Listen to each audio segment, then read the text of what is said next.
Hi there, thanks for joining.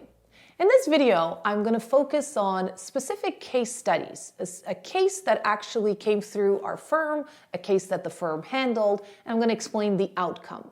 So first, for confidentiality reasons, we're just going to use the client's first name. So in this case, it was Milsima.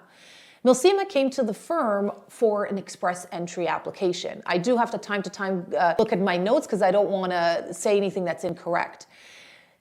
The client came to us because she had submitted her own express entry application, and unfortunately the express entry application was rejected. And the main reason, after she hired us, we figured out that the reason it was rejected is because she used the wrong NOC code, the National Occupation Code. This is fundamental key component to an express entry application. If you don't use the right NOC code, or the code that describes your job duties that you've performed, even though it could be a NOC B or an A or an O, if you don't use the correct one, the application will be rejected. One of the things about express entry, in my opinion, is that it's not merciful. And what I mean by that is, if you get it wrong, you don't get a second chance of explaining to the officer and say, oh, you know what, I made this mistake and actually it's this. Some other applications, like a spousal sponsorship, is a little bit merciful. There is some back and forth with the officer.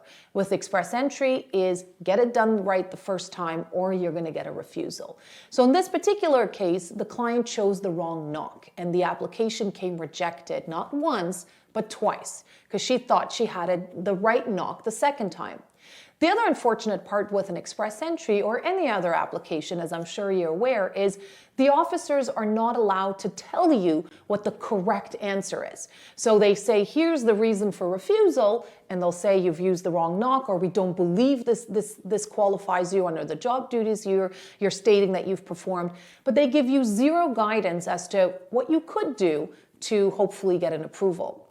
So the client came to us very unfortunate and said, you know what, I got rejected. Am I even eligible, or should I pack my bags and go home? And she was probably in Canada for several years, studied, did the postgrad work permit, made a life here, did the Canadian experience application. And you know, when you get two refusals, it could be quite daunting for a client. With my review, she scored 471 points for an express entry. I mean, that's a pretty good score. And when I looked into it and I said, the only thing that's really wrong here is that you've just chosen the wrong NOC, but your points are actually correct. So we resubmitted the application, and about 9 months later, she received her approval. So you could only know how excited she was. After that, the client hired us with obviously sponsoring her spouse. So if you're in a situation where you've received refusals in the past, I want you to call us. Let me review it and see if there's anything that we can do. Thank you, and until next time.